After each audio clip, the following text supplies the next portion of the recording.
Well, good evening, everyone. Welcome to Yada Yahweh Radio. I thought for a moment I'd be doing this alone with you this evening, but my fellow stoner here, Kirk, and JB, who was cutting a brisket. Got to be nice, Kirk. You got to take care of the family. That's right. Yeah, cutting the brisket. It's a big thing down there in Texas. You got to be good with the brisket. Do you smoke your brisket? Always. Always. Okay. So you have a smoker? Yeah. I just did a 12-hour smoke for 2 big briskets for it's my stepdad's birthday this weekend. So. Oh wow. My eldest son is a big smoker. He keeps a smoker here at our house, and we do it at least a couple times a month. He'll smoke everything under the sun. He's really quite adept at it and enjoys it. But being a Texan, of course, it's part of the religion, right? Yeah, we're born with the know-how. You still spend a lifetime refining it. Yeah, it's in the water. And for those who didn't listen to observations, Kirk has now become a stoner. We always thought he was conservative, but he has admitted to being a stoner. Hello, Kirk. Hello. Yeah, but you didn't know that, JB. Okay. Would not have expected that. Yeah, he passed a kidney stone this week and said it was more painful than a woman giving birth. Well, that's what they say, but I agree with them. 4 hours of excruciating pain in today's medical facilities where they didn't bother to treat you.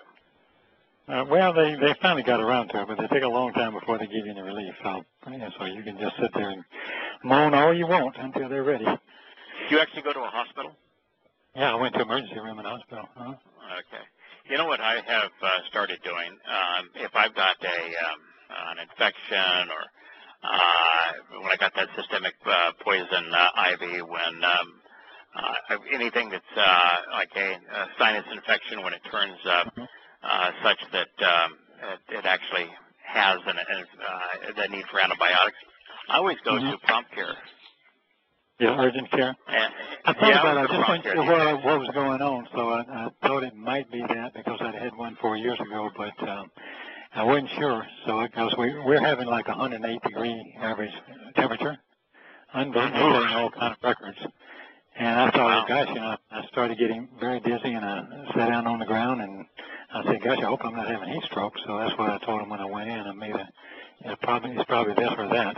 And so it's 108 degrees in Northern California. That's amazing. Yeah. Wow. It was 111 yesterday. So if any of us listening are to have this in the past, is there anything they can do for you other than to give you pain medication as you're passing the stone? Well, you have to drink a lot of fluids, and just live through it. And that's why the pain thing. So lots of fluids and pain meds. Yeah, and that's it. I mean, you just suffer through it. It has to work its course out. So, and then hopefully they can analyze the stone and figure out why you're getting them. So that's about all I know. But Dr. Jeff sent me some stuff. I haven't read it yet. I just got back from dinner. Okay, and then hopefully dissolve all future stones. I hope so. I hope at least, or have them where they won't move. They only hurt when they move. Okay. All right. Well, there you go. A little medical advice here early in the program. Where we ended up on observations was this statement from Solomon. And prior to that, if you're interested, you can listen to observations. And we considered Dode's parting words to Solomon, what he specifically advised Solomon. And I would say the most interesting part of it was Dode's advice to Solomon, who was considered, the world considers Solomon the wisest man who ever lived. I think it was actually Dode that was much smarter than Solomon. But his advice was the antithesis of what you would get in academia today. Do not be tolerant. Do not be multicultural. Do not be accepting. Don't be particularly nice to those people who are foolish. Be steadfast. Be unrelenting. Be uncompromising. Be judgmental, fierce even, harsh. Don't ever cower in fear. Engage. Be especially courageous. And don't ever engage in muddled thinking. Don't allow any misconceptions to be part of your thought process. You know, if we were doing more shows on opposing conspiracy theories, that would be a good statement to consider, because Yahowah inspired Dode to tell his son that muddled thinking, mixing truth and falsehood, is a really bad idea. Just don't go there. And that led then to Solomon, who is Shalomah, from the Hebrew verb shalom, which means reconciliation and restoration, embarking on a journey, going for a walk. So the first thing that Solomon does is he embarks on a journey, goes for a walk, ventures out, travels with the entire assembled community, which had gathered together in response to the summons. This is Ha'al, the crowd having associated and congregated for a common purpose. This is 2 Chronicles 1:3. With him to an elevated place, which beneficially was on Gibbon. Gibbon just means on a hill, because that was where the brilliant tent of the appointed meetings existed of the Almighty. We'll finish the statement in a moment, but one of the things that is, we've talked about this so many times before, but this is, the Hebrew word is oel. And it is such a remarkable term, because all of the false gods have mighty monuments. I mean, look at the Tower of Babel and all the Ukarats and the pyramids and the forum, the great Pantheon in Rome and the Vatican, right? The Grand Mosque in Mecca, the Blue Mosque, which was the Cathedral of Constantine.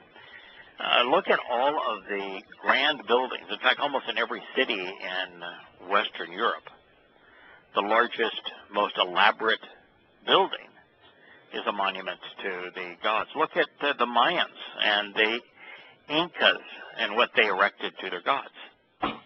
So almost anywhere you look in human history and archaeology, Stonehenge, for example, they're all monuments, shrines to gods. And so the largest, most elaborate, most expensive buildings in the world are shrines to false gods. And the real God, happy as he can be with a tent. So what that tells you is that false gods have this need to try to validate themselves by having the biggest house in the neighborhood.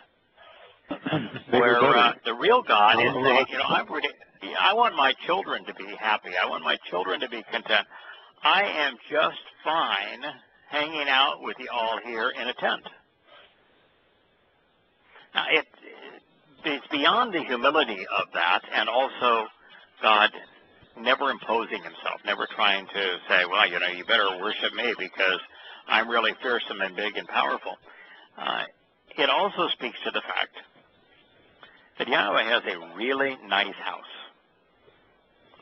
It's a 7-dimensional house.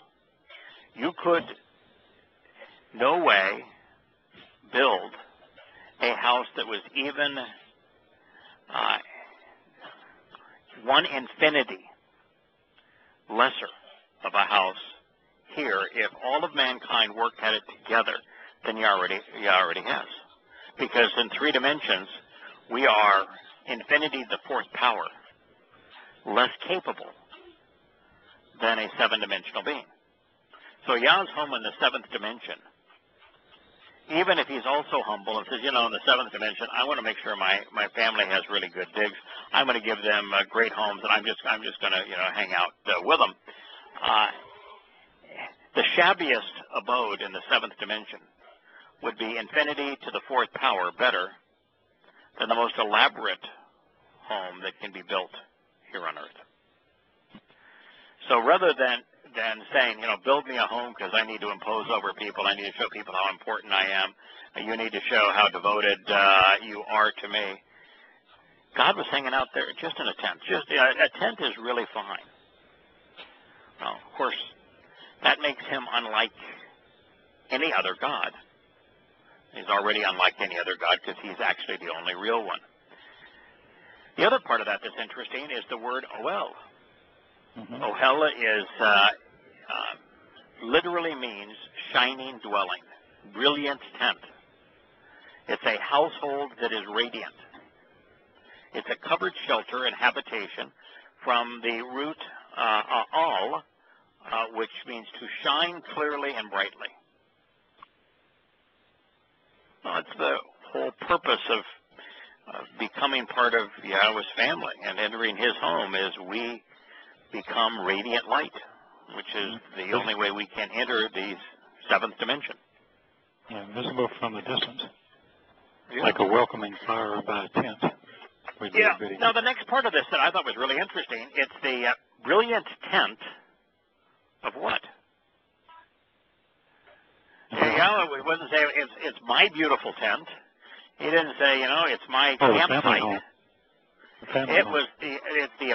It's the brilliant tent of the Moed.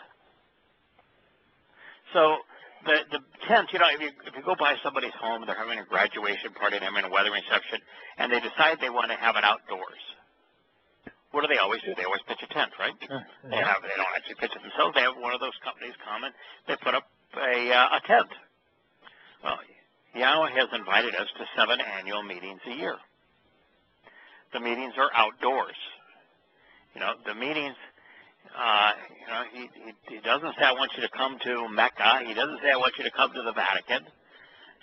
No, the meetings are outdoors, and so Yahweh has a tent, and the tent was for the meetings, his 7 annual meetings with us. And then it said, existed of the Almighty, which beneficially to show the way. This is Asher. Asher, relationship, association, benefit,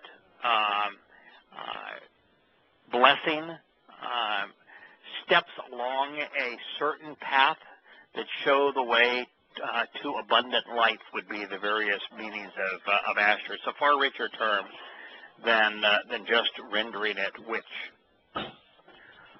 Moshe, the associate of Yahweh, had engaged to make in the wilderness. Now, this is also fairly amazing. What this is inferring is that the tent of the appointed meeting that they were going to visit is the same tent that Moshe had built way back in 1450-ish BCE. Now it is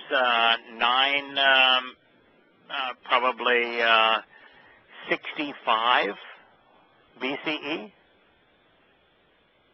What's that, 500 years? 500 years, yeah. Close enough. I've taken some very well-made, well-designed tents made by some reputable companies out backpacking. And I don't think I've ever used the same tent more than 3 seasons. If you get 4 or 5 years out of a tent, that's pretty impressive. Really good care of it. Right. And you're making sure that you dry it out after each use, that you keep it clean, that you don't tear it. You might get 3 or 4 years. This is 500 years. I think it reminds me a little bit of the scroll of the Torah. I was about to say the Isaiah scroll, 500 years old. No. Yeah, well, the Isaiah scroll that is in the Ten of the Witness, it was 250 to 275 BCE.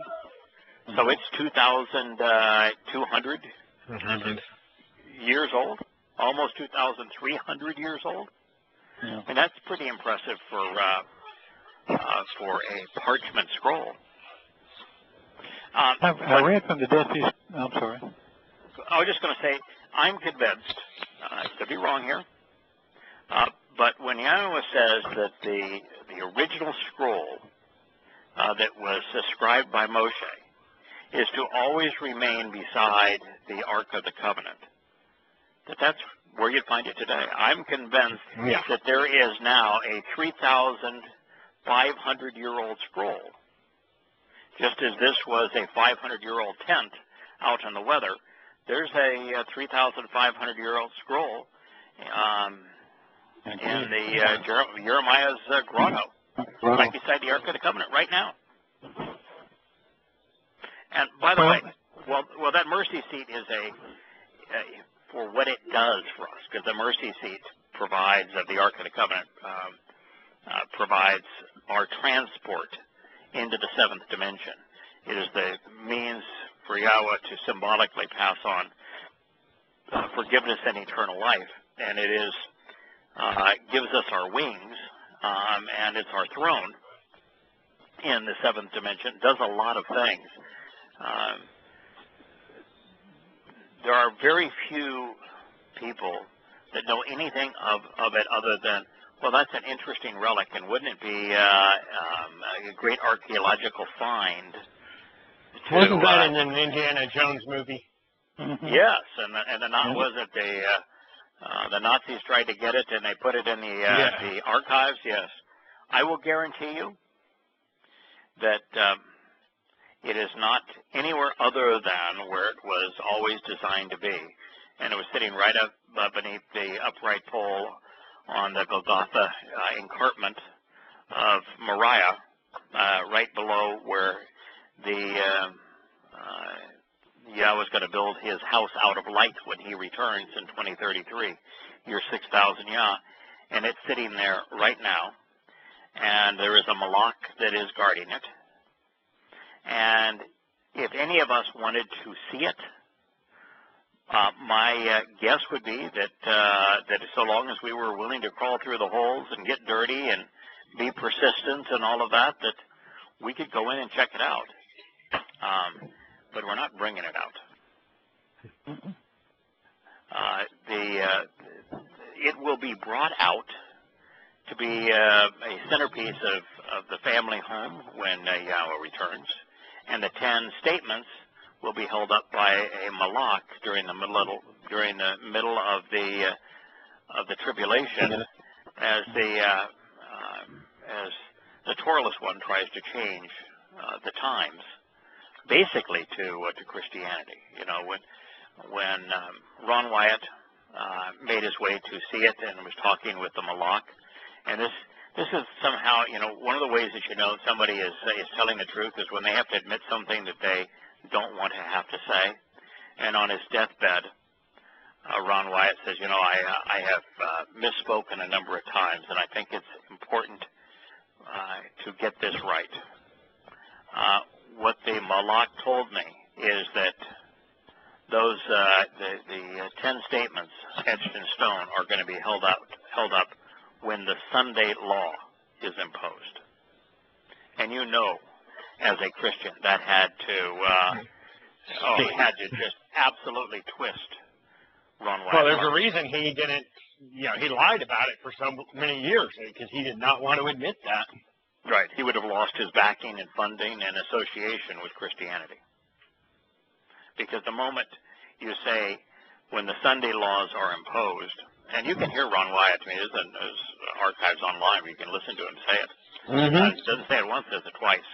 How pained it is for him to say it, but he knows he needs to say it, because I think on his deathbed, I think that Ron Wyatt finally put the pieces together. I have read his summation of the find of the Ark of the Covenant, where he says, so the Ark of the Covenant is directly under the Golgotha's point of crucifixion, so that the earth opened up to receive the blood of the Passover lamb on Passover, and what it does is it brings everything together and validates everything God had to say about not only Passover, but the mercy seat of the Ark of the Covenant. And he writes about it in a way that says, now I see the whole picture and how it all fits together. So, but that's where the Ark of the Covenant is. That's what it represents.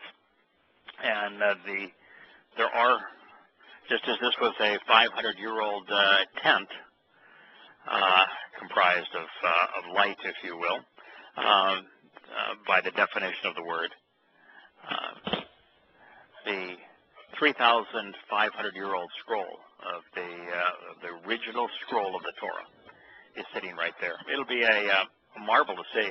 I personally can't wait to see it. And the nice thing is that when Yahweh returns, the first thing he's doing is putting a copy of the Torah inside of us.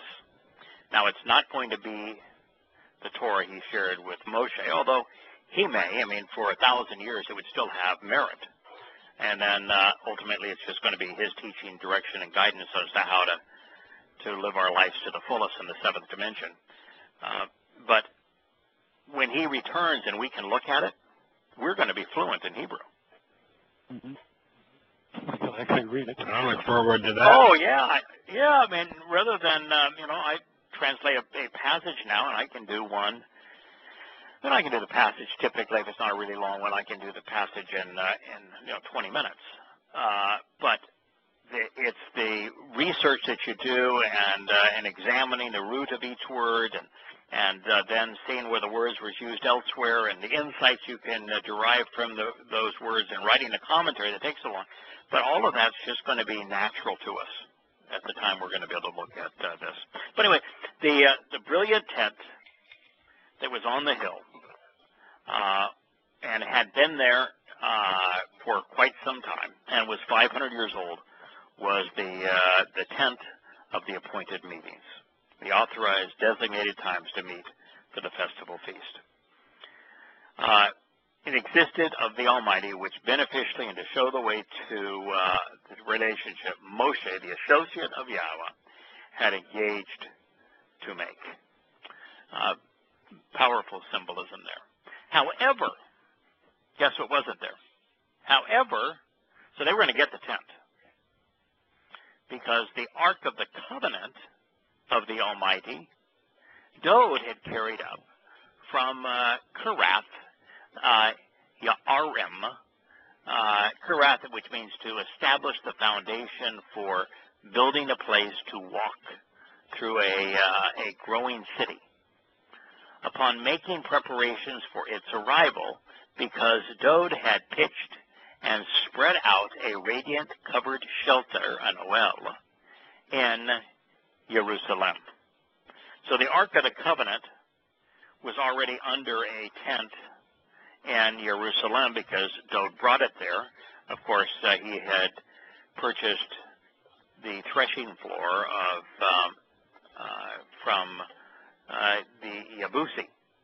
And what Solomon wanted and the people wanted was the original tent of the witness, because it was going to take a while to erect the house of Yahweh out of the stone based upon his instructions. So let's have the original tent of the witness, and let's bring these things together and all the symbolism therein. So during that night, God appeared approaching Solomon. Now that's really interesting. God appeared to Solomon for what reason? What did Solomon do that had God appear to him? And when he asked him to, what do you want? Well, that's why, that's what God's going to do with him. Yeah, he's going to ask him what do you want. But what's interesting here is Solomon was about Yahweh's business. Solomon recognized that the original tent that Moshe had made of the witness was near and dear to Yahweh. That was special to him. And so he led a congregation of people that 7 miles to go get it, to bring it to Jerusalem and to reunite the Ark of the Covenant of Yahweh and the tent of the Moed meetings of Yahweh, to bring them together. In other words, Solomon Shalomah, was about Yahweh's business. If you want God to meet with you, do something that God wants done. Pretty simple stuff. Go without saying. Yeah, if you want the Creator of the universe to engage on your behalf and to meet with you, do something you want done. I meet with him. I'm not claiming that my meeting is the same as this with Shalomah, but we meet every day. Every day that I am devoted to not only translating Yahweh's testimony, but deriving insights from it, we meet and have a discussion. Doing something that Yah wants done, then he's going to engage and work with you. So during that night, God appeared, approaching Shalomah. And he said to him, this is really interesting, ask what I should give to you. Ask what I should give to you. Now, he didn't say, what do you want? What would you like? What do you need? Ask what I should give to you. Now, that's a question. If you're asking your daughter, JB, she's probably not all that conversant yet, but what do you want?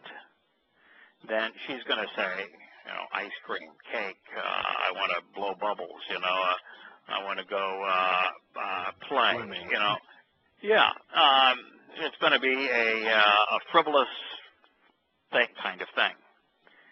And so Yahweh was really setting up Dode to give a good answer. Solomon, to give a good answer. And he said to him, ask what, so ask is sha'al, inquire about, what ma I should give to you, Nathan la'ata. That set him up for a thoughtful answer. That's, if you were telling an adult child, ask what I should give to you, as opposed to what do you want, your child is far more likely to give you a thoughtful answer, a good answer. This is really good parenting. Yahweh wanted to give Shalomah everything. And so he asked him a question that would lead him to a good answer. That's what loving parents do. God's not trying to trick him or trap him. In fact, he's actually leading him in the right direction just by the way that he asked the question. If you know Yahweh, you know what to ask. What is Yahweh? Time and time again, what is it that particularly being Dode's kid, what was it that pleased Yahweh the most? Being observant, coming to know and understand, and then sharing what you've come to know and understand about who Yahweh is and how to approach him. So understanding was the answer, and Yahweh led Shalomah to that answer. And Shalomah said to God, you've acted and engaged, working collaboratively with my father, Dode, showing unfailing devotion, extraordinary mercy, and great affection. And you enabled me to reign as king in his place. So the first thing Solomon does is, well, let's kind of put this in perspective. Before I answer your question, let's put this in perspective. So, first and foremost, I really like what you did with Dad. You guys work together. You engage. The Creator God of the universe engaged and worked collaboratively with my father, Dode. So let's just throw that out there and say, that's a really impressive thing. And I got to see you and my father working together. And then, because of the plague of death, Shaul, whose name, by the way, is based upon this word that we just talked about, Sha'al, ask, make a request, inquire about, means to question him, Shaul. This says that Yahweh showed mercy, chesed, and not just ordinary mercy, gadol, which is extraordinary mercy to Daud. But the Christians say, well, we live under the gospel of grace. Well, Daud lived under extraordinary mercy. No. Mercy is the real term. Grace, of course, is the corrupted term, transliterated gratia, from the gratia or graces of pagan Rome and their religion, from the charis, which were the same naked and fun-loving little girls of the Greek religion.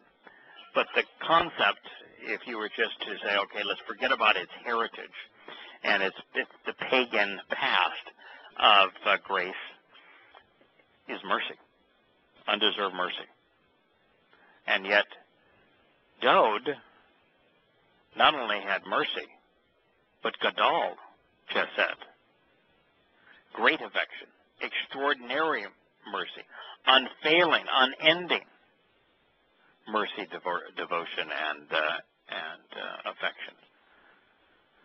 So destroys the myth that there is a new covenant of the gospel of grace as opposed to the Old Testament law. No, because he didn't say that, you had my father obedient under your thumb, obeying the law. No, he said, you showed my father great mercy. And you enabled me to reign as king in his place. The thing here that's important is that there's only two kings that Yahweh appointed, Daud and Solomon. And so Solomon's not saying you appointed me king of Greece or Rome or Carthage or Egypt or any other place. You appointed me king in his place, Daud's place. Daud was king of Israel, the only place that God appoints kings, and he only appointed two of them. Nobody else. I would like, though, if on my tombstone I were to be able to write something. I really like the ashah as the verb. If Yahweh is the subject, God, you acted and engaged, working collaboratively with Yada, with Daud. I mean, that's about as good as it gets.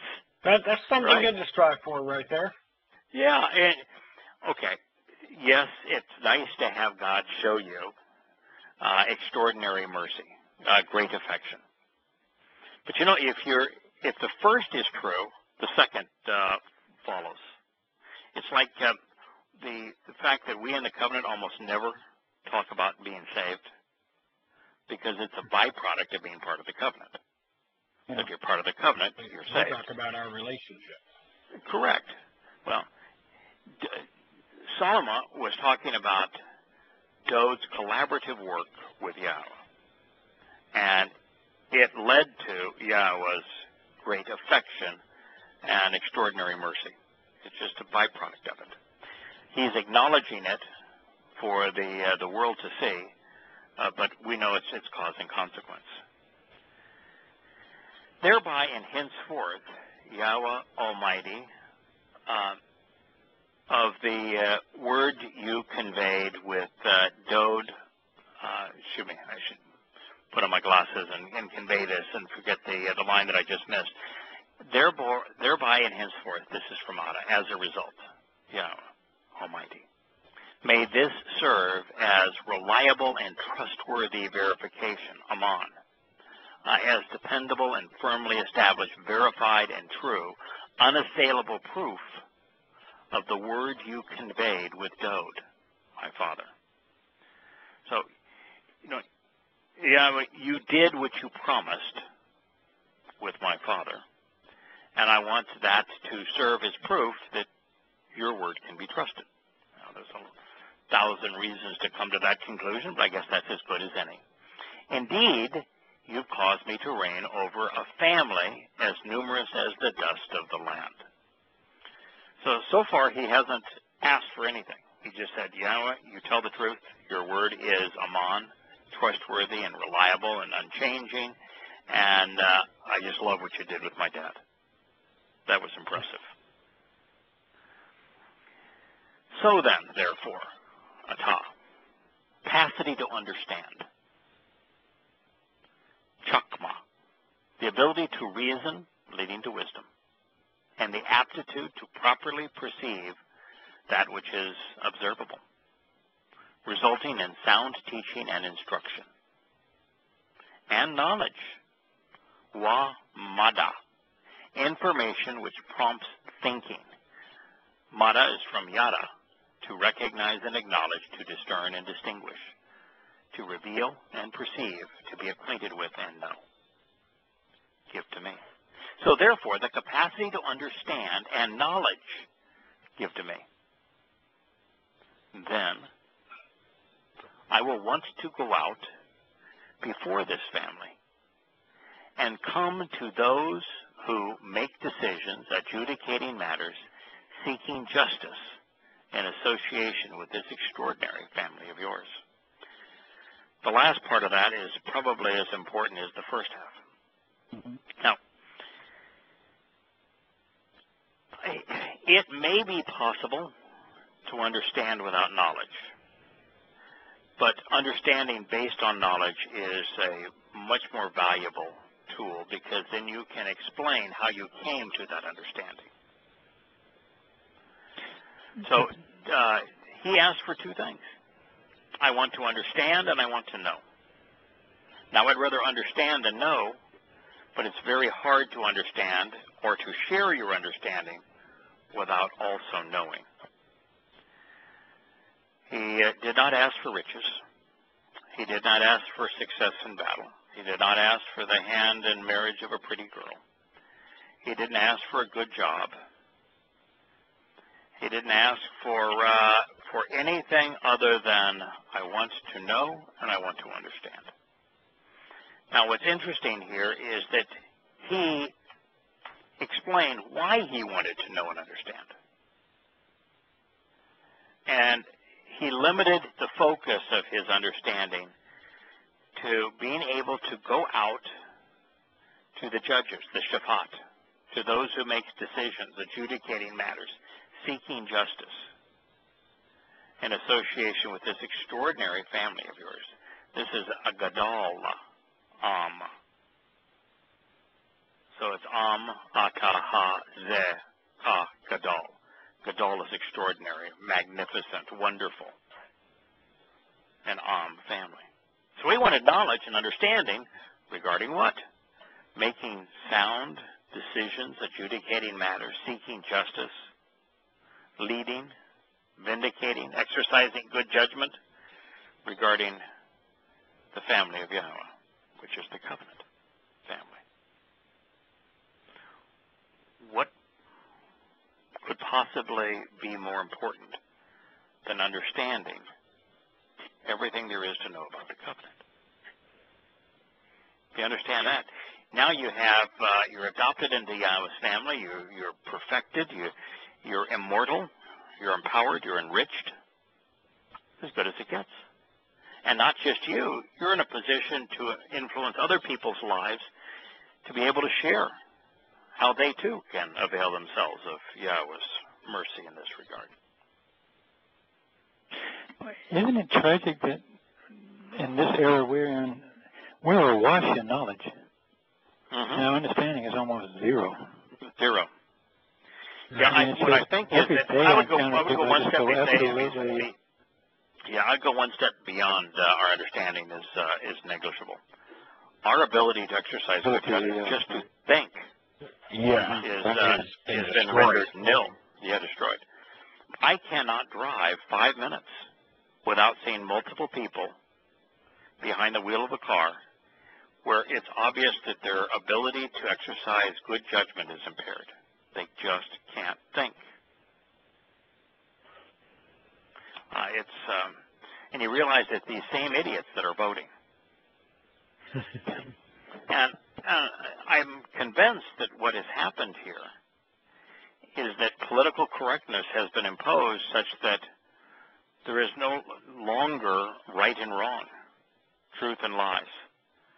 That which is true is unpermissible. That which is untrue is acceptable.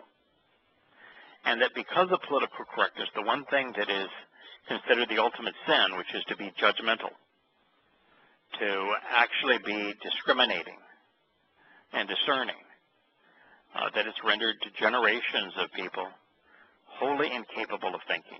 They have opinions. You know, they'll go out and say, people, not prophets. And you say, if it wasn't for prophets, how would you have the markers or the cardboard or the stick to hold up your sign? Yeah.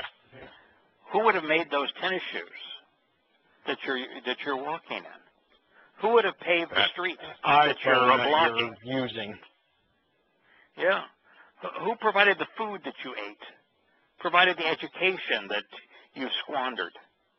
Without profit, how does any of those things exist?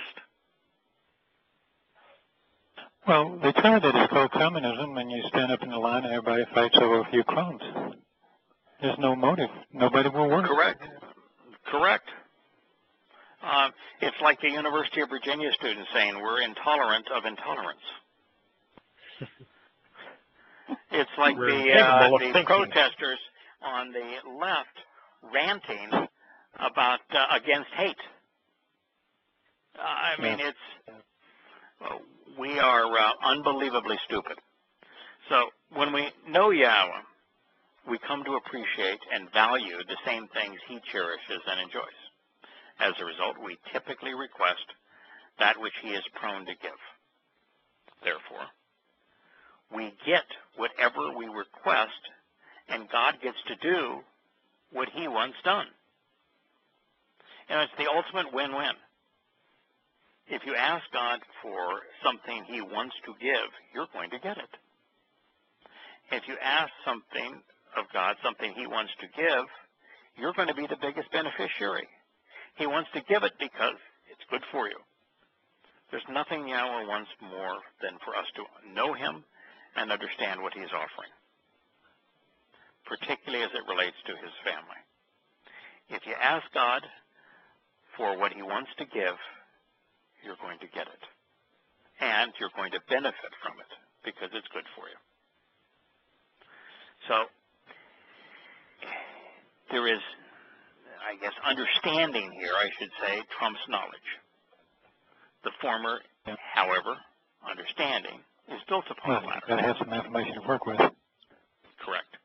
So we observe, closely examining, carefully considering Yahweh's word to know. Then we thoughtfully ponder the implications, discerning how everything fits together to form a complete picture, which we then explore from the proper perspective for comprehension. This is what Solomon wanted, so that he could be comfortable, competent, consistent, correct when shepherding Yahweh's family. At the same time, the judges, he recognized, knew more than he did. I mean, they were students of the Torah and were likely to be wiser as well. But since understanding, fortified by knowledge, is the most powerful commodity in the universe, he'd be able to do the job God had asked of him, no matter the subject, no matter the circumstance, no matter how bright and well-educated those he was leading. Understanding is the key that opens heaven's door. Now, it's interesting here. Solomon did not ask to understand the universe. He didn't ask for the composition of the atoms which comprise it. He did not inquire about the nature of man or the ways of war, the elixir of politics, the myths of religion, or the means to establish a thriving business. He wasn't trying to succeed in some athletic endeavor, win the affection of a pretty girl, or pass some sort of academic test. Didn't seek to become a brilliant scientist, an acclaimed general, a revered leader, an esteemed theologian, or an accomplished businessman. He sought understanding and knowledge of one thing and for one reason. Solomon wanted to go out before God's family, making decisions, seeking justice by resolving disputes and controversies in a manner consistent with the guidance that Yahweh had provided regarding the covenant, especially as that was revealed through his father, Dowd. Even the word shofar. He asked for what he needed to carry out the job Yahweh asked him to do. Correct. Exactly. And he was smart enough to recognize what he needed. Correct. Well, that's an amazing insight. Yeah, I don't think you find it written anywhere outside of the Torah. It would be obvious to someone who can read the Torah, but it's absolutely quite profound, isn't it? Yeah, it is. That he was raised in a household that was where his father was the most extraordinary individual in the history of the world at this very thing. No one surpassed Dowd's understanding. No one benefited more from understanding the covenant than did his father. So Yahweh set him up with the way that he asked the question, and then Solomon was raised by Dowd in a manner that he would know what to ask of God, what to seek from God. He had a lot of sons, and none of them coveted that. They coveted everything else, Dowd did, but they weren't after that. So that's now I'm going to share great. this without all the amplification, just so we get a gist of Yahweh's answer. Then we'll go into it and look at the words. It says, God said to Solomon, because for the benefit of the relationship and to show the way, it came to exist that this was your best judgment, and you have not requested wealth through the accumulation of material possessions, the glory of power, or the accompanying soul of those who hate you, or even a long or great life you did not request. It's interesting here. I mean, think about that. A long and great life. Isn't that what so many people who are empowered, they just want to live forever? Oh, yeah. The Prometheus, I don't know if you guys saw the movie, but the guy that built whose business built the spaceship, he wanted to go out to meet the aliens so the aliens could cure him so that he could live forever. Yep. What do they talk about their monarchs in so many countries, God save the queen, Long live the king. Long live the king. So long life is the thing that most of them seek. People who, in politics and in the military and in so many other areas, they seek power. They're envious of others and they seek the soul of others. A lot of people that way. But he says, because for the benefit of the relationship and to show the way it came to exist, that this was in your best judgment, and you have not requested wealth through the accumulation of material possessions, power, or the accompanying souls of those who hate you, or even a long life, and you did not request, but you have inquired about for yourself the capacity to understand and knowledge for the benefit of the relationship, so that you can consistently make decisions, adjudicating matters to resolve disputes, and seek justice in association with my family, whom I enabled you to lead them. The capacity to understand and knowledge are granted to you, and wealth, and the accumulation of material possessions, even the glory of power, I will give to you as a result of the relationship, such that no king will exist before you or after you who will be similar, upright, or correct, right, honest, or proper. Several things here. Yahweh the Father wants to give his son great gift. Solomon was his son. Because Solomon asked God for the single most important thing, which was knowledge and understanding, Yahweh said, I'm going to give you everything else. Which means that Yahweh is not opposed to empowering. In fact, that's part of the covenant. We are empowered. Yahweh is not opposed to long life. In fact, that's one of the benefits of the covenant is that, we gain eternal life.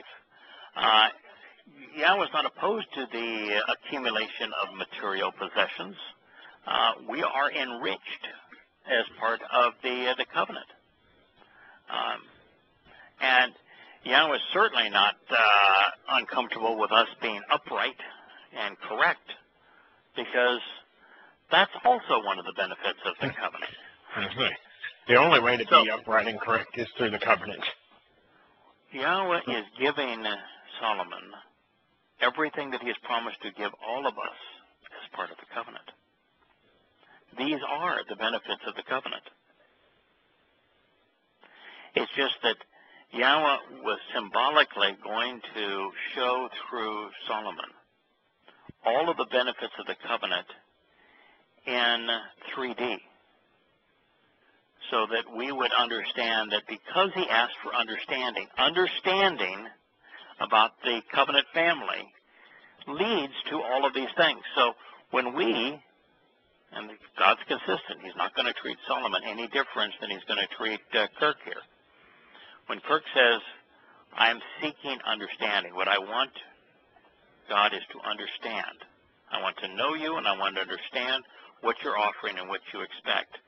Then Yahweh's answer to Kirk is, well, then I'm going to perfect you so that you are upright and correct. I'm going to enrich you. I'm going to empower you. I'm going to give you a long life. I'm going to give you every benefit of the covenant, because that's what he has promised to do.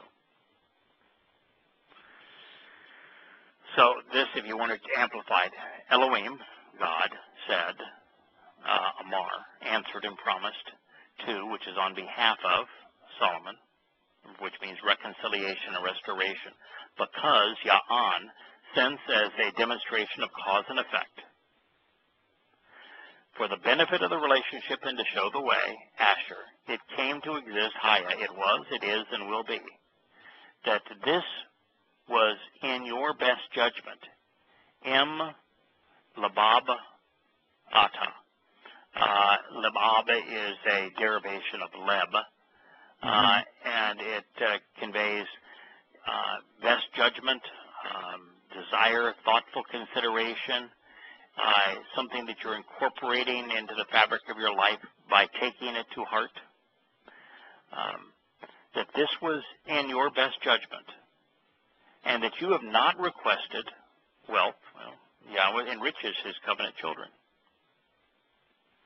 through the accumulation of material possessions, nakaman, through the ownership or control of things, including property and possessions.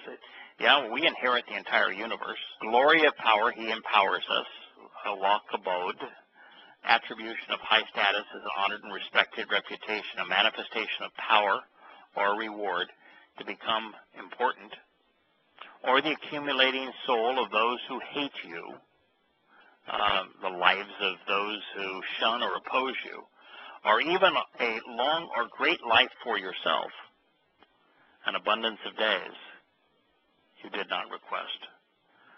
But you have inquired about for yourself, Sha'al, you have requested the capacity to understand, Chakma, the ability to reason leading to wisdom, the aptitude to properly perceive what is being observed, resulting in sound teaching and instruction and knowledge, mata, information which prompts thinking from Yada, for the benefit of the relationship, so that you can consistently make decisions, adjudicating matters to resolve disputes and seek justice, shafat, in association with my family, which I enabled you to lead them, the capacity to understand and knowledge, I'm going to give them to you, as well as wealth, the accumulation of material possessions, even the glory of power.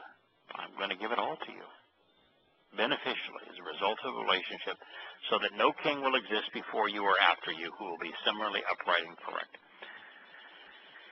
That's as good as it gets. Yahweh is saying that the whole purpose of the covenant is to enrich, to empower my children, to perfect them, to make them immortal. I want my children in the covenant to inherit all I have to give. He is promising all of these benefits tangibly to Solomon, so that we might recognize that this is what he's offering his covenant children. That is what the purpose of understanding. That's well, it strikes me that if you, the ability to think rationally and to be able to make good judgments and analyze things and be able to see that which is told versus that which is raw, and in order to defeat that, Satan now, if he can get you not to be judgmental, that's the coup of the coup. Because that defeats everything. You know, you've talked for 85 pages now. You've written for 85 pages where Yah has talked about being judgmental over and over and over again in rational thinking, and being able to see it is vital. I mean, we already know that, but I mean, it just once again has another. And you think of one of the things we talked about in this particular chapter early on was remember when Yahweh said, Dode, I asked you to shepherd my sheep. And instead of that, you sent out men squandering time and resources to count how many troops you had to protect you. And then you sent out other special forces to get you a cup of water from a spring that was guarded by your enemies, and risking their lives for a cup of water. I asked you to shepherd my sheep. You haven't done it. So, there has to be a consequence. And I'm going to give you one of these three consequences. And remember, one of the things that Dode could have chosen was for him to be personally pursued for a short period of time. And since he had already given the 91st Psalm, he knew that no harm would come to him. He would just be inconvenienced for a period of I think it was like 90 days. Yeah. And Dode said, no, I can't bear that. And so he chose a plague to come down on the people. And 70,000 people died. Right. And why? Because the most brilliant man who ever lived, the wisest man who ever lived, the man who understood who Yahweh was and what he was offering and what he expected in return better than anyone who had ever lived, made a stupid decision. Dode was flawed. He's not perfect. Dode made a stupid decision, and so even that story, that's the corollary to all of this. There's a reward for understanding and therefore executing sound judgment, but there's also a consequence of choosing poorly, making a bad decision, not exercising good judgment.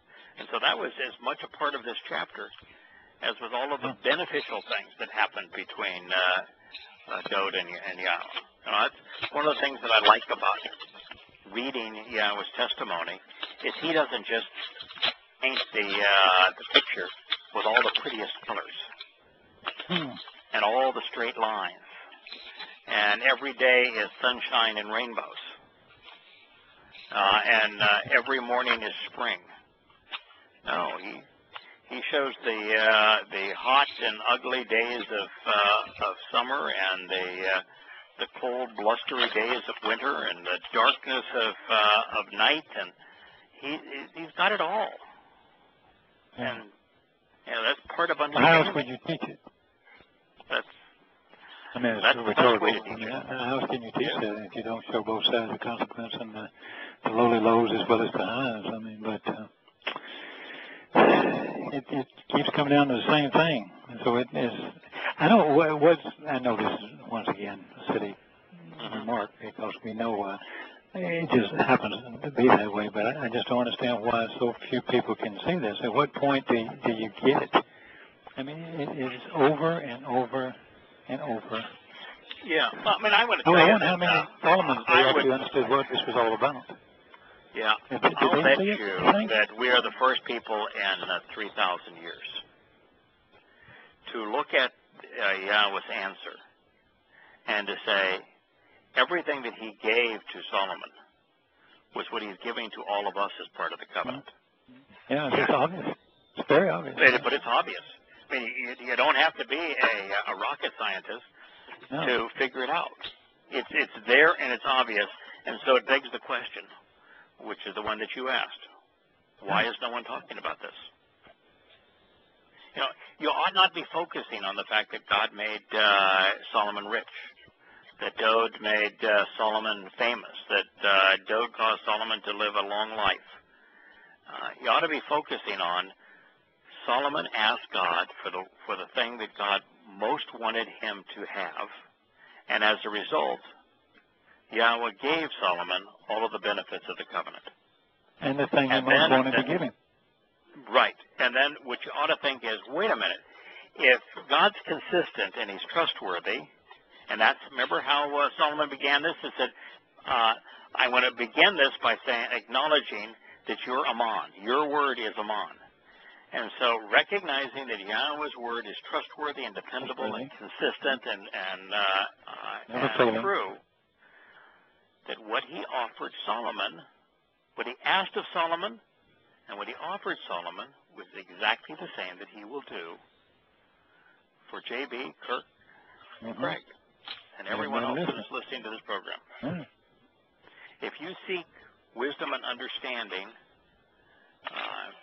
knowledge about the covenant from Yahweh, and that's what you asked for, and you genuinely seek it for the purpose of understanding the covenant and knowing him, then he's going to give you all of the benefits of the covenant. That's what's being said here. And 1, 2, 3, 4, 5. Yeah, and I think sounds like a deal to me. Very good. It's a wonderful deal. It's God saying the same thing that he said so many times, but in once again. Then Solomon proceeded to build by way of a home of Yahweh in Jerusalem on Mount Moriah, where beneficially and to show the way to the relationship, Dode, his father, had been revealed. That as a result, he, Dode, had firmly established and prepared the place for the home to stand upon the threshing floor of Aruna, the Yabusi. Okay, so here's Solomon. Yahweh says, I'm going to give you all these things. What's the first thing that Solomon does? Oh, okay. Let's build the home. Is he building a temple? Nope. No. A shrine? Nope. No. Yes. A basilica? Home. Yes. Oh. A home. To build the home of Yahweh. It doesn't say a home for Yahweh. It's possessive. You know, in Hebrew, you can make a noun possessive, and therefore in English you could write it as to build Yahweh's home, but it is the most accurate way to convey it in Hebrew would be a home of Yahweh. Yahweh. And so the distinction there is really significant. The covenant is the family of Yahweh. This is the B'eth. So this is the family of Yahweh, the household of Yahweh. Is what is being built. And Bana, of course, means to establish the family name, to restore the family name. So Solomon proceeded, Cha'al, to make amends and to restore friendship, to provide recompense, would be all from this word Cha'al, to pierce and penetrate, thus to initiate the process by taking the first steps to build, establishing a home for the family name by way of a household of Yahweh in Jerusalem on the mountain of Moriah. Where and Moriah means a lot of different things. First, mount, the mount for teaching and about revering Yahweh means to change us based upon an exchange which separates grain from chaff. Moriah is a really interesting term, mor. It's from mora, which means to revere, morah, to teach, mor, to change based upon an exchange, and moreg, the threshing sledge, and Yahweh. So it's the mountain for teaching about revering Yahweh's means to change us based upon an exchange which separates grain from chaff. That is the full definition of Moriah. Where beneficially, to show the way to the relationship, Dod, his father, had been revealed that as a result of the relationship, he, Dod, had firmly established and prepared the place for the home to stand upon the threshing floor.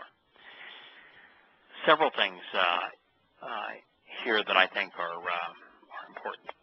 One is that Kun, Dod had firmly established and prepared. So Dod had bought it, and he had prepared what was the threshing floor for the home for Yahweh.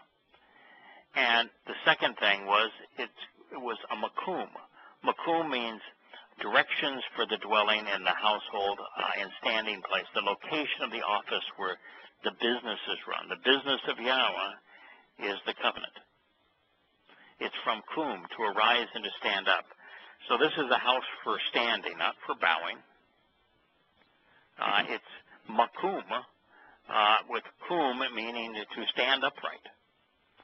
So it was the place to take a stand. What happened on Mount Moriah? That's where took a stand for us. Stood up for us so we could stand up stood up for us. You betcha. And that's what makom means here.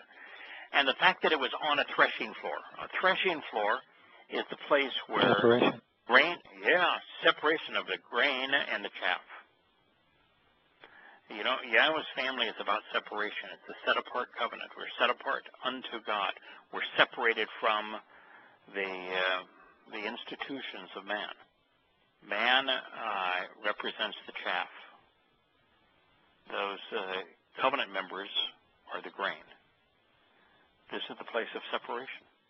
It's the place you're either the chaff and blown away by the wind and dried up and ceasing to exist, or you're the grain, which has great value. And the grain, of course, is crushed into to bread, which is the bread of life. Yeah. That's why it was important to be on a threshing floor. I mean, and think about that for a moment.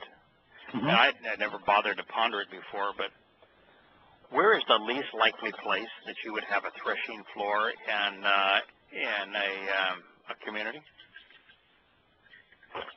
On top of one of the highest ridges, right near the summit. Carry everything up there. That'd be pretty tough. Yeah. Wouldn't that be stupid? Wouldn't that be the least likely place? are you going to grow grain on this ridge line? I mean, it's a rocky limestone ridge line. You're going to grow the grain up there? No. No, you're not going to grow the grain down there. You're going to grow the grain where? In the valleys where there's water. In the flatland. Easy to harvest. Yeah, where there's good soil. You know, erosion takes the good soil down into the valleys. It's not up there on the ridge lines. It's a rocky limestone ridge line. No grain being grown up there. Why would anybody want to haul the grain from those valleys up there? That was not a likely place for threshing floor. That threshing floor existed up there because Yahweh wanted his home built on the threshing floor because it was the place where grain and chaff were separated. That's why it existed. And of course, the name is important. Aruna.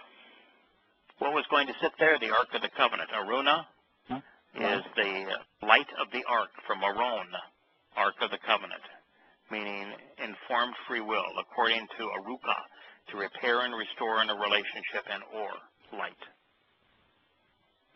of the Yabusi. Well, can I ask you a quick question before you go too far? Chalal, when you do chalal, and it means perforated, drilled through, pierced, run through with a pointed weapon. Also, all this happened on the mountain to Yahusha. Is that, I don't know, for some reason when I was looking through it, and it's in the hypopositive, so it's sense of being pressed in, so it's kind of interesting way he chose it. Is another word he could have chosen for that? Where he was talking about he engaged, he acted, and proceeded to build, in this job. This whole thing of proceeded. Well, sometimes I run across these words and they have so much. They're so much to them, and I know it doesn't have to be that way to make a sentence all the time. Yeah, I look at it when I saw it at first. I thought this is similar to Karat and the Beret, the covenant. You know, there's a lot of words like he could have used Bana. He could have used bara or bana. Bara meaning to create the covenant. Bana to establish the covenant. Haya to make the covenant exist. There's so many different words, verbs that Yahweh could have used in establishing the covenant, and he used karat to cut. And here now, and the verb about initiating the process of building this home for Yahweh's family. He uses a term. So based on Pesach, and this is what happened at Pesach, so it just it's kind of interesting. Yeah, to pierce. He got right to the heart of the issue. He immediately engaged to get this done. He went, piercing sometimes is, you're going about the whole process of getting right to the important part of what needs to be done. Yeah, right to the point. Sure. Yeah, right to the point is what I think the word means in this particular case.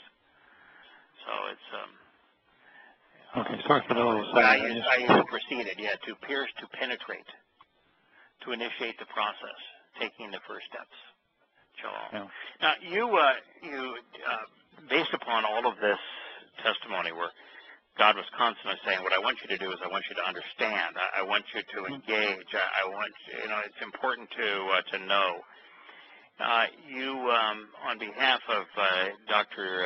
Jeff, you tracked down everything that you could learn about Palal, which is often rendered prayer. And what did you find? Well, there's about 11 words, and none of them conform to prayer as you would think of it from close your eyes, bow your head, kneel down, petition God for things, because it's not, I think you said earlier, most of us never even think about asking God for the things that He's already told us to give us. Right.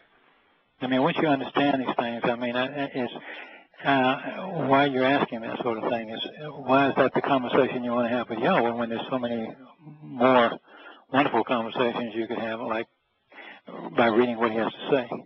It's a one-sided conversation. You learn a lot more. Just shut up and let Him talk. Yes. Correct. That's the point I was going to make. So you go through. Out there thinks they have something that is more important for God to hear than it is for them to listen, than there is to listen to what God has to say. Yeah, I knew all week he knew my predicament, but that what am I supposed to say? He said he offered a far greater than the little discomfort I'm having at the time. So you teach arts classes. If you had a student who knew nothing about art, who came into the class and spent the entire time yabbering away at you, so that you couldn't get a word in edgewise, and telling you all the wonderful things that they were doing and wanted, what would you do with that student? Well, I've had that. That's not, it's rare, but some people take a class so they can tell you what they know. And I say, if you know so much, you don't really need me, and I don't want to take your money. And that they either stay or they go, which is fine with me either way, because I'm saying that I'm pretty good at what I do, and I'm pretty sure I can help you based on what I see. So if you listen to me and do this, it'll work out. Sure. Right. But in this setup where you're the teacher and they're the student, the most appropriate thing for them to do is to listen to what you have to say, and then if they don't understand something that you say, they'll say, could you please explain that again? In Yahweh's case, you don't even have to ask for that, because he explained everything he had to say over and over again in every possible way.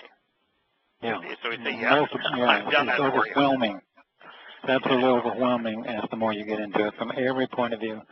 So the next step I took was Palal he wrote a great treatise on Palal, and more about asking questions to her, and more about judgment and making comparisons, which is what we do when we shamar, is what we do to join the covenant family. He wanted you to examine everything. He told you to examine everything. Read my conditions. Tell me what you think. You accept them, reject them. It is volitional. So that was the better part. So what I was trying to do is kind of kill this Christian concept of prayer. So everywhere you look, it just isn't there. I mean, you can change it. You can change any Hebrew word and say this is prayer, and go in all these lexicons. You'll find that prayer is in there somewhere with other words, and sometimes it's prominent, sometimes it's minor, but it just doesn't register. So then I said, none of those words mean to ask God something for something in prayer. Yeah. Why would I need to ask him on most of the things that are being requested? Now, you could pray to a king and say, please don't kill me. That sort of thing. That would be a word you'd have to use in a sentence if that happened and you're describing an event. But it's not something that's relevant to a child or a child of Yahweh's, because he's already told us what the benefits were. I mean, you couldn't join the covenant and not know what the benefits are. The 5 that he just offered Solomon, you should know by heart. Every time you see it, you can say, yeah, that's it. That's why I'm dumbfounded when you conditions could read that and not read it. In the covenant, we should just know them by heart. Yeah. I mean, that's just a given. And then if you have gone through the annual meetings with Yahweh, we ought to know them by heart. Yeah. So the conditions, and if you're participating in the Mikvah, you know about enlightenment and empowerment, and being adopted and so forth and so on. And so that's a given as well. So I mean, well, anyway, what happened was, so I took what you said about Palal, and I said, let me just beat it to death here. And there happens to be a coincidence, I'm sure, 11 words pertaining to Palal, and every one of them are calling for use of judgment. There's a couple of them that are district judges or a circuit, like a circuit judge having giving a decision in judgment, judgments of Yah. There's a feminine office of a judge or umpire, but it's still judgment. And everything pertaining to Palal was to be able to ascertain information, like a shafat, to gather information and be able to analyze it and say, okay, now I can make a decision on this, which is what Solomon was asking for too, which I thought quite interesting that we got to that at the same way. Our definition of shamar: closely examine and carefully consider. Closely examine, carefully consider what Yahweh had to say, so that you can respond correctly. Now, along those lines, we had a conversation 2 days ago with Terry and I were talking, and this is putting the acid test on it. And forgive me if I'm boring everybody. Give me just another minute. I was thinking about Lazarus, or El-Azar is probably what his real name was. God is our helper, if he existed at all. And the reason I say that is because I was thinking about him, and I was talking to Terry about it, and we both kind of agreed when we started thinking about it that this has got to be the biggest fraud there is. Yahweh would not raise somebody from the dead back in his body, because what would that be teaching? That would be teaching a Babylonian concept. Yes. That's the renewal of of Nimrod through what's his name? His son, and getting regurgitating someone back in their own body. Oh, so I said, well, why is that in there? Well, it's not in Netanyahu, which I thought it must have been, but I don't read a lot of the witness writings anymore.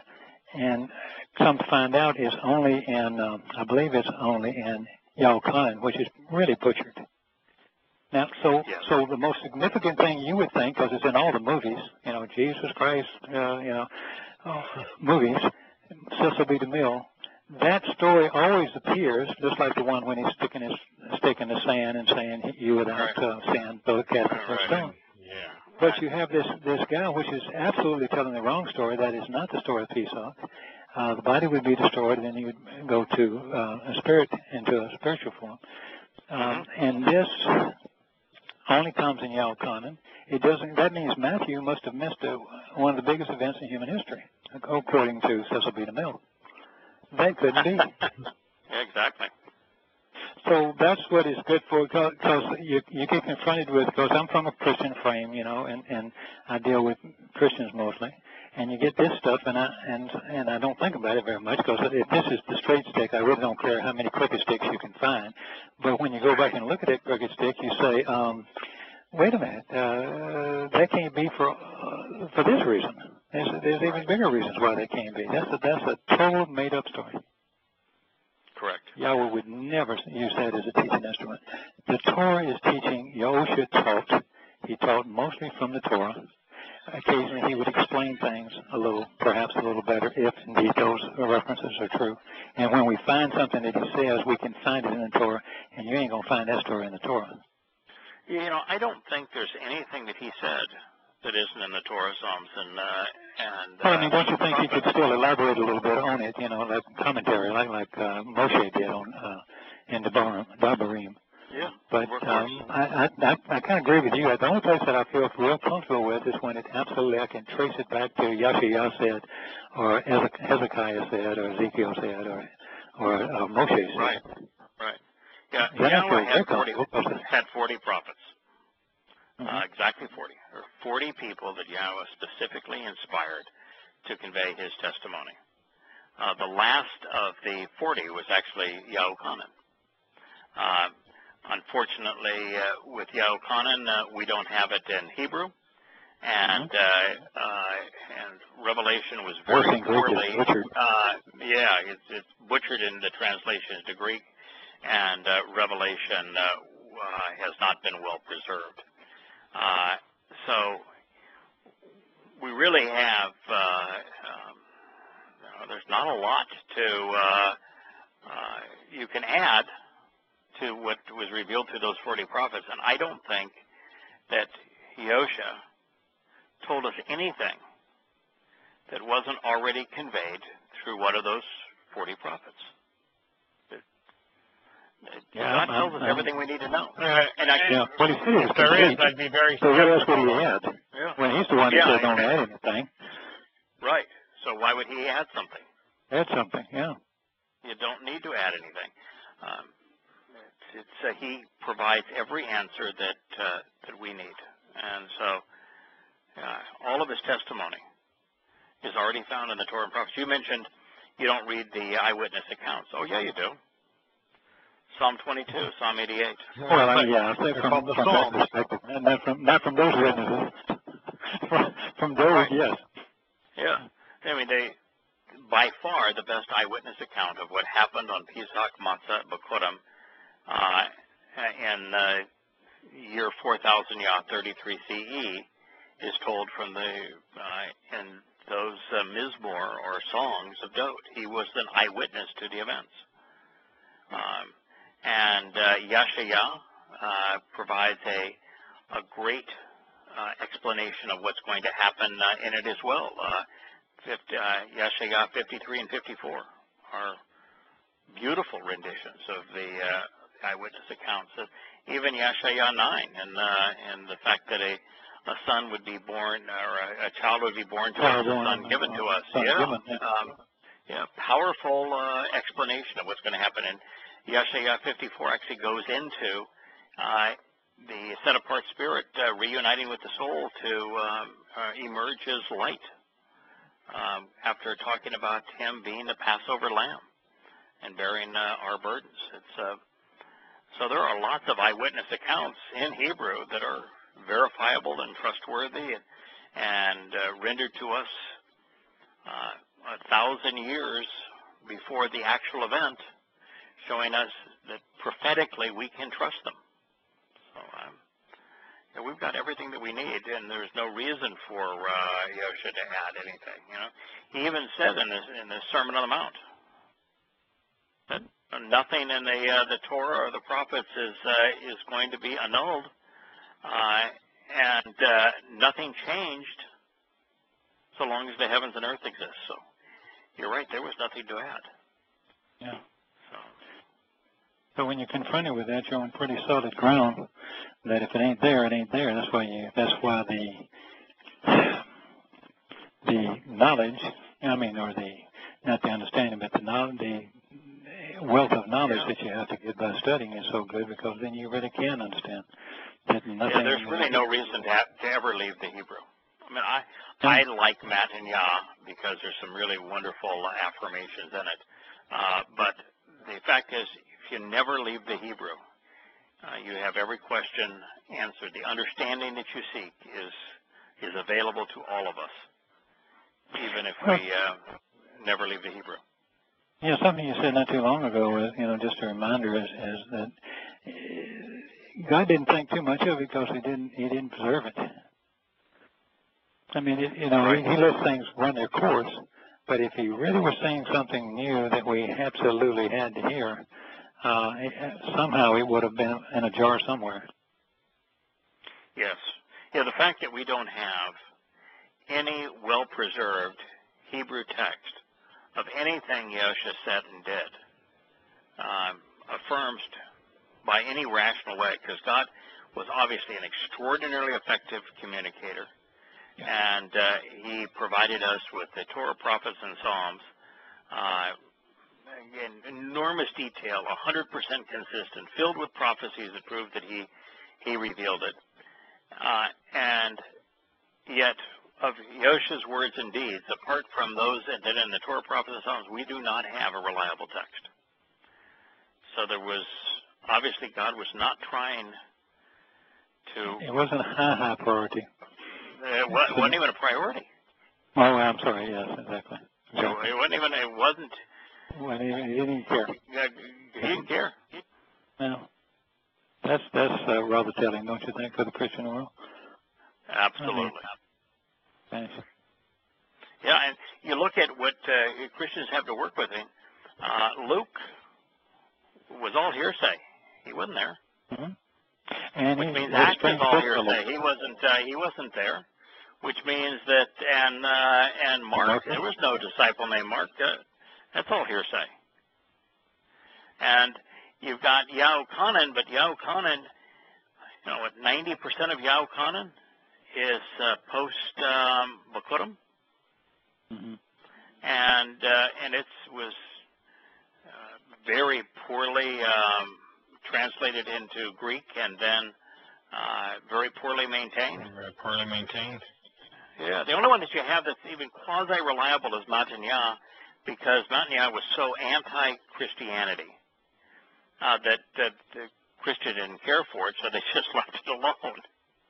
Now, unfortunately, we don't have a Hebrew copy of it, but almost everything in it comes from the Torah and prophets, so you can translate the Greek back into Hebrew, and therefore understand it. But the rest of it, obviously, God did not care for us to have this available to us. And look at what the Dead Sea Scrolls did for us.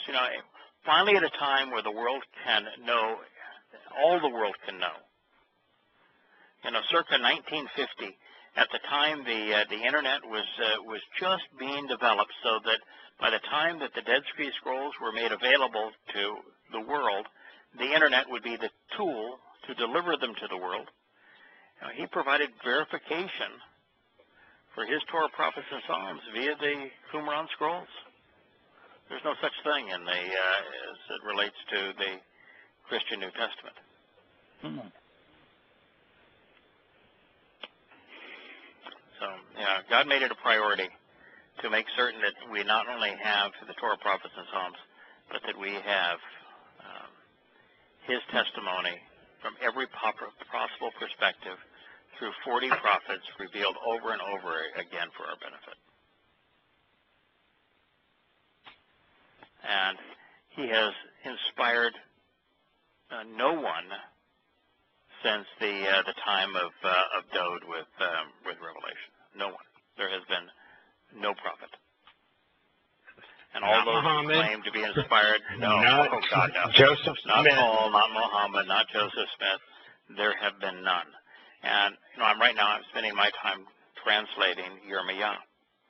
And God says over and over again, those who claim to be prophets, I am opposed to. They're liars. They're deceitful. They have misled my people.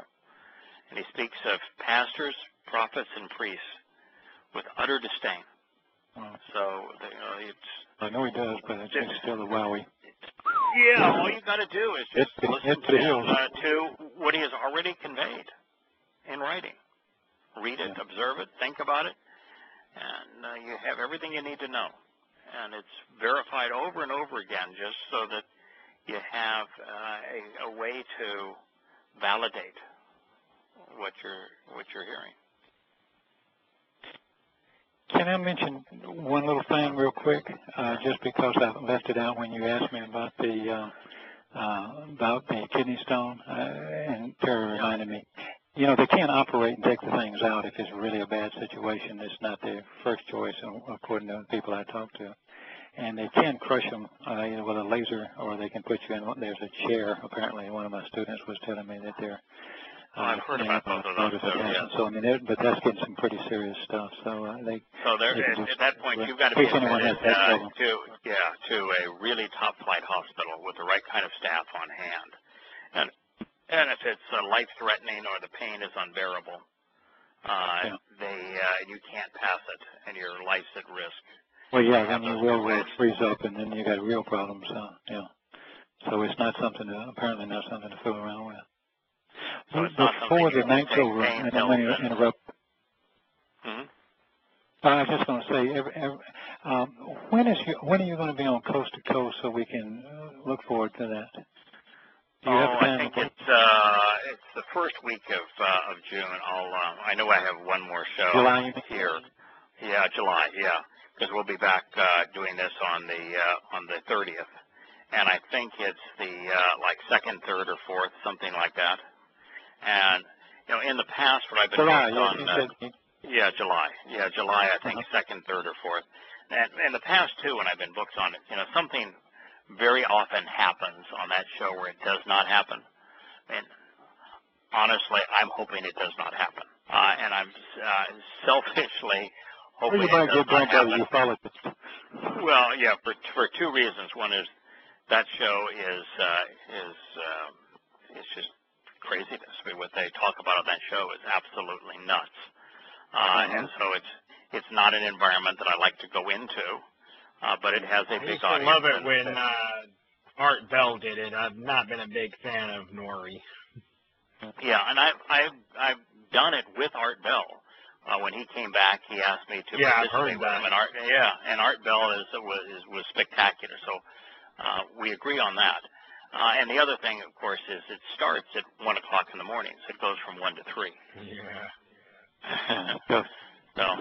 You know, that is not exactly what you would you'd have for the is the ideal timing for it. I'll tell you that. July 2nd is the time, 10 to midnight Pacific time, 1 to 3 a.m. Eastern time. But it's coast to coast. So Lisa Lyon is the producer. Coast to coast a.m. It's Sunday, July 2nd. So, alrighty. Sunday, July 2nd. Now, what I don't know about that is that would be it's really the evening of July 2nd, which means the 1 to 3 o'clock Eastern would be July 3rd, I would assume. So the July 2nd for the West Coast, the East Coast, because that's where they produce it, is on the West Coast. Yeah, so I think it's July 2nd on the West Coast, July 3rd on the East Coast, which is 1 a.m. to 3 a.m. So it's not so bad if you're on the West Coast. Better take a nap. Yeah. And the message is covenant family, the date of the expulsion from the Garden of Eden to 6,000 years later, Yahweh's return. Even discussion of the Apophis asteroid. I wrote back, and this is what was supposed to be the agenda. I said, thanks, Jerry. Be glad to do the program. This time slot here in the Eastern time zone is rough, but I'm willing to do it. If they want sensational, entertaining, and thought-provoking, and yet completely demonstrable, let's begin with creation being both 14 billion years and yet just 6 days, depending on the relative position of the witness. Let's discuss the accuracy of each successive day relative to what we know scientifically. We can recap by presenting the prophetic implications of those 6 days. That will lead us to the timeline of 3968 BCE, expulsion from Eden, to 1968 BCE with Abraham affirming the covenant, then to 33 CE with Yoshua's fulfillment of the first 4 Mikre, and ultimately to the Day of Reconciliations in year 6000 when Yahweh returns, 10/2/2033. Each event separated by exactly 2,000 years or 40 Yobel. I can work Apophis into that discussion. Then let's discuss the actual timing and source of the flood in 2968 BCE, even the location of the ark and the symbol of the rainbow. Our summation can focus on the purpose of the event, which leads directly to the covenant. From there, it should be interesting to discuss the 5 conditions and 5 benefits of the covenant and how they are presented. If time remains, we can discuss where and how the war in Syria was predicted, along with America's involvement, even where it will lead. As you know, none of this discussion will be religious. The opposite is true. It will be predicated entirely on evidence and reason. George, the last paragraph, George may want to acknowledge that everything I said about Islam, what was that now, 15 years ago, proved to be accurate, as was my opposition to America's invasion of Afghanistan and Iraq. Things turned out exactly as I predicted well over a decade ago. So that's the agenda that Lisa Lyons has for George Norrie on the 2nd. Yeah, 20-1 says he doesn't acknowledge it at all. I would give you That's cool. I think on this kind of a deal, I've got to say yes, I'm willing to do it, with the knowledge that the likelihood of it taking place is slim. Yeah. So, we'll see. I'm not going to hold my breath on it, but we'll see. Hopefully. I don't want to say hopefully it'll happen. I think that it'll be what it'll be, right? When you know what we have come to know and understand, it's important that we make ourselves available to share it. Yes. And that's really all there is to it. So we're going to share it, and that's really all there is to it. And if it works that we share it, great. If it doesn't, then I'm not going to sweat. I'll get a good night's sleep. But there you go. About it more. July 2nd/3rd, depending on what coast you're on. It's the middle of the night. All right, fellas. We finished chapter 8, plus a little Kirk insight into low halal and no prayer, and we'll pick it up on chapter 9. I can't come up with anything for halal that means anything like a Christian, and I used to be one, so I know what they're talking about. You know, and the same thing with praise and the same thing with worship. It just ain't there. He just don't need your worship. He don't need your prayer. He wants you to be his family. He wants a relationship. Right. Be a friend. How hard is this? Right. It just ain't that hard. I wish more people could say it, but, you know. But hey. Yeah, me too. I just wish other people could say it because it's so straightforward and so just utterly obvious that there is no reason whatsoever to engage in the Christian-type prayer. You know, God's not supportive of your government. Don't ask him to be. He is not interested in how you do in your next date, your next business meeting, or your next test. It has absolutely no value, no interest to him whatsoever, and there's nothing you can say to God that is important as to what he can say to you. And so we ought to be listening, not yabbering. You know, occasionally you can say thank you. Occasionally you can say that's wow, that's really interesting. I appreciate learning. Everybody has a great shot. Yeah. Occasionally you say, you know, I would appreciate some understanding here, but hey, I'm struggling with this a little bit. Can you help me out here? Yeah. You know what? It's funny, but it always seems to work for me. If I really get in a place where I just can't figure it out, or if I'm not getting the insights to come to mind as quickly as the insights. So I've gotten the translation, but you know the insights. I'm just having a tough time wording it in a way that really is accurate. Go take a shower. There's something about being rinsed with water that just makes one receptive. I'll go out and just go for a walk. Just go outside and walk and just kind of mull over what I've been reading. And after about 15, 20 minutes, I'm like, duh. There's how I do it. Yeah. It works on most people. Mine's being clear your mind cleansed. and go start it again. And being cleansed, and yours is walking. That's the two things that Yahweh's up for: cleansing and walking. Good ideas. Yep. All right, guys. We'll chat next week. All right. Well, Shabbat Shalom. All right. Good night. You guys have a good weekend. Yeah. Bye. You too. Bye-bye. See you soon.